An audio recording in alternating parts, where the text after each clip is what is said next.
নমস্কার, শুরু হচ্ছে শ্রী সন্তোষ কুমার অধিকারীর লেখা শহীদ যতীন দাস ও ভারতের বিপ্লব আন্দোলন। আজ দ্বিতীয় পর্ব। বাংলার এই উত্তাল ও উদ্বেলিত পটভূমিকায় স্বাধীনতা সংগ্রামের অমর শহীদ যতীন্দ্রনাথ দাশের জন্ম। 1904 সালের 27শে অক্টোবর তারিখে কলকাতায় সিকদার বাগানে মামার বাড়িতে তিনি ভূমিষ্ঠ হন। পিতা বঙ্কিম বিহারী দাস থাকেন ভবানীপুরে প্রাণনাথ পণ্ডিত স্ট্রিটে। পিতামহ মহেন্দ্রনাথ দাস মুন্সিফ ছিলেন। বঙ্কিম বিহারীর জ্যেষ্ঠতাতো সীতানাথ দাস ছিলেন কলকাতার হাইকোর্টের প্রথম অ্যাটর্নি। সিঙ্গুরের সুরেন্দ্রনাথ মল্লিক ছিলেন তার মামা, যতীন্দ্রনাথের এক দাদু। এই সুরেন্দ্রনাথ মল্লিক পরবর্তী যুগে তার বহু টাকা সম্পত্তি জনহিতকর কাজে দান করেছিলেন। দাদামশাই পরেশনাথ ঘোষ ও দিদিমা যতীনকে বড় ভালোবাসতেন। পেটুক স্বভাবের ছিল বলে যতীনকে তারা আদর করে ক্যাংলা বলে ডাকতেন। যতীনের কৈশোর ও যৌবনের সহচর শ্রী বিশ্বনাথ মুখোপাধ্যায়ও বলেন যে যতীন সবসময় খেতে বড় ভালোবাসত। বেড়াতে বেড়াতে অনেক সময়ই সে রেস্তোরাঁতে ঢুকে বসত। যতীনের বয়স যখন 3, তখন তার ছোট ভাই কিরণচন্দ্রের জন্ম। 1908 সালে, অর্থাৎ তার বয়স যখন 4, তখনই ঘটল সেই স্মরণীয় ঘটনা। বাঙালি চেষ্টা করল বোমা তৈরি করতে। বোমা তৈরির নিয়ম শিখতে সর্বস্ব ত্যাগ করলেন হেমচন্দ্র দাস। প্রাণ দিলেন প্রফুল্ল চক্রবর্তী। আর সেই বোমা নিয়ে ভারতদ্রোহী অত্যাচারী কিংসফোর্ডের নিধনের জন্য ছুটলেন ক্ষুদিরাম ও প্রফুল্ল চাকি। আলিপুর কোর্টে উঠল বোমার মামলা, যার আসামি স্বয়ং অরবিন্দ, সঙ্গে বারীন্দ্র, উল্লাসকর, উপেন বন্দ্যোপাধ্যায় ও আরো অনেকে।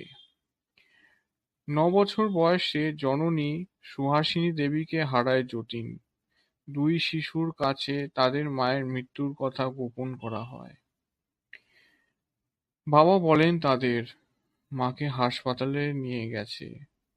ছেলেদের ভোলাবার জন্যে বঙ্কিম বিহারী চাঁদের দিকে আঙুল দেখিয়ে বলতেন, ওই চাঁদের দেশে হাসপাতাল আছে, সেখানেই রয়েছে তোদের মা।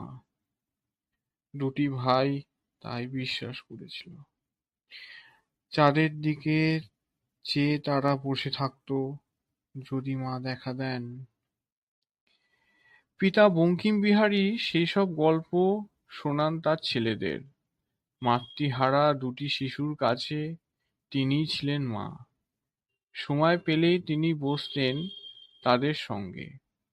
গল্প বলতেন ক্ষুদিরাম প্রফুল্ল চাকির গল্প, মানিকতলার বোমা তৈরির গল্প, আর শোনাতেন রাজস্থানের রাজপুত বীরদের গল্প। 1908 সালের 10ই নভেম্বর আলিপুর জেলে কানাইলাল দত্তর ফাঁসি হয়। কানাই ও সত্যেন জেলের মধ্যে রাজসাক্ষী নরেন গোস্বামীকে গুলি করে হত্যা করেছিলেন। কানাইয়ের শবদেহ নিয়ে যে বিরাট শোভাযাত্রা জেল গেট থেকে শ্মশানে যায়, বঙ্কিম বিহারীও সেই মিছিলে ছিলেন। কানাইয়ের নির্ভীক মৃত্যুবরণ সেদিন তাকে অভিভূত করেছিল। যতীন ও কিরণকে সে গল্প তিনি শুনিয়েছিলেন। যতীনের চরিত্রে প্রভাব পড়েছিল পিতা বঙ্কিম বিহারীর। পিতার মতোই একরোখা জেদি স্বভাব তিনি পান। বঙ্কিম বিহারী স্বদেশী জিনিস ব্যবহার করতেন। স্বদেশ চিন্তায় তার বড়বাজার থেকে কিছু জিনিসপত্র কিনে তিনি তার নিজের ঘোড়ার গাড়িতে বাড়ি ফিরছেন। রেড রোডের মোড়ে এক সার্জেন্ট তার পথ আটকাল, হুকুম দিল অন্য পথে যেতে, কিন্তু বঙ্কিমবিহারী সার্জেন্টের হুকুম মানলেন না। তাকে ধাক্কা দিয়ে সরিয়ে তিনি গাড়ি নিয়ে ঢুকলেন রেড রোডে। ধস্তাধস্তিতে সার্জেন্টের হাতের আঙুল ভেঙে গেল। পিতার এই অনমনীয় জেদই তাকে অনমনীয় স্বভাব দিয়েছিল। দেওঘরে মামার বাড়িতে একবার বেড়াতে গেলেন যতীন। অন্য ছেলেদের সঙ্গে বেড়াতে বেড়াতে হঠাৎ খেয়াল হলো ম্যাজিস্ট্রেট সাহেবের পানশিতে তারা চড়বে, কিন্তু পানশিটা থাকতো দিঘিতে আর সাহেবের মালির জিম্মায়। মালি তাদের ছুতে দেবে না পানশি। বলল হুকুম নেই। বাধা পেয়ে যতীন ক্ষেপে গেল। একদিন রাত্রে এসে পানশিটাকে দিঘির মাঝখানে নিয়ে গিয়ে ডুবিয়ে রেখে এলো। ১৯১২ সাল। যতীনের বয়স তখন ৮। আবার এক প্রবল আলোড়ন সারা দেশে। দিল্লিতে এক শোভাযাত্রায় বড়লাট লর্ড হ্যান্ড্রিজের মাথায় বোমা ফেলল এক নারীবেশী বিপ্লবী। হ্যান্ড্রিজ গুরুতর আহত হলেন, কিন্তু তবু বেঁচে গেলেন। মারা গেল হাতির মাহুত। পরে জানা যায় এটা রাসবিহারী বসুর কাজ। তার অনুচর বসন্ত বিশ্বাসই বোমা ফেলেছিল। বসন্ত বিশ্বাসকে ফাঁসিতে ঝোলানো হয়েছিল। পরের বছরই আবার বোমা বিস্ফোরণ। রাজাবাজারে এক বোমার কারখানার খোঁজ পেল পুলিশ। এই কারখানা থেকে সাংঘাতিক বোমা তৈরি করে বিপ্লবীদের যোগান দেওয়া হতো। এবারে ধরা পড়ল অমৃতলাল ওরফে শশাঙ্ক হাজরা। রাজাবাজার বোমার মামলা শুরু হলো। বিপ্লবের প্রস্তুতি পর্ব সাধারণত প্রচণ্ড আবেগ, নিপীড়ন ও বেদনার মধ্যে দিয়ে প্রবাহিত হয়। ১৯০৮ থেকে ১৯১৫ সাল এই প্রস্তুতি পর্ব। একদিকে শাসক ইংরেজের কঠোর নির্যাতন, অন্যদিকে বাংলার যুবক দলের দেশমাতৃকার পায় আত্মনিবেদন।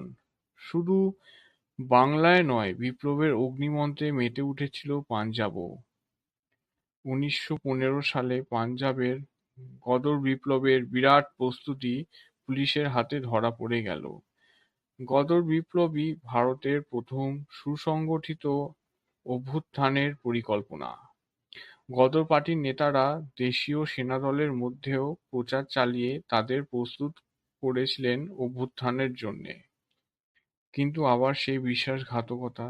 ধরা পড়ে গেল সমস্ত পরিকল্পনা। মাত্র ৩ দিনের জন্যে ধ্বংস হয়ে গেল বিরাট একটা আয়োজন।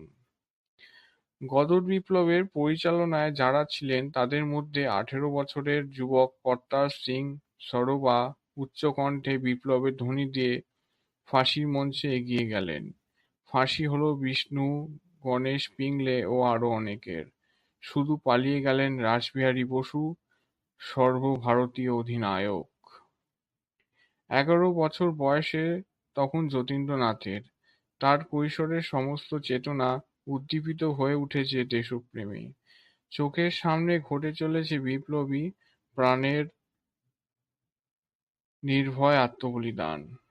বুড়ি বালামের তীরে ৪ জন সহকর্মী নিয়ে যতীন মুখার্জি ১,৫০০ সশস্ত্র পুলিশের সঙ্গে লড়াই করে যে বীরত্ব দেখালেন, তার প্রেরণা আজও অম্লান হয়ে আছে। যতীন মুখার্জি ও তার সহকর্মীদের নির্ভয় আত্মদান বাংলার যুবমানসে মৃত্যুঞ্জয়ের মন্ত্র গেঁথে দিয়ে গেল। পিতা বঙ্কিমবিহারী ছেলেদের স্কুলে ভর্তি করে দিয়েছিলেন। যতীন কুস্তির আড্ডায় যেত, ফুটবল খেলতে যেত, কিন্তু পড়াশোনাতেও ভালো ছিল। এই সময় আরেকটি লোক তাকে বিশেষভাবে প্রভাবিত করে। তার নাম হরিগোপাল। তখন যোগবাজারের কাছে তেলিপাড়ায় থাকতেন তারা। এই তেলিপাড়ার এক যুবক হরিগোপাল অত্যন্ত দুর্ধর্ষ প্রকৃতির ছিল। লোয়ার সার্কুলার রোডে একটা মাঠে খেলতে যেত যতীন ও তার বন্ধুরা। একবার এক ফিরিঙ্গি সার্জেন্টের চোখ পড়ল তাদের উপর। সে যত ফিরিঙ্গি ছেলেদের মাঠে ঢুকিয়ে যতীন ও তার দলবলকে তাড়িয়ে দিল। খবর পেয়ে হরিগোপাল হাজির। সে ওই সার্জেন্টটিকে ধরে প্রচণ্ড পিটুনি দেয়, আর তারপর থেকেই হরিগোপালই যতীনের আদর্শ হয়ে ওঠে। আরো কয়েক বছর পরে হাজরা রোডে একটি পতিতা নারীকে লাঞ্ছিত করায় এক কাবুলিওয়ালাকে যতীন পিটুনি দিয়েছিলেন। সম্ভবত হরিগোপালই তখন তার মধ্যে প্রেরণা দিয়েছিলেন। ধন্যবাদ।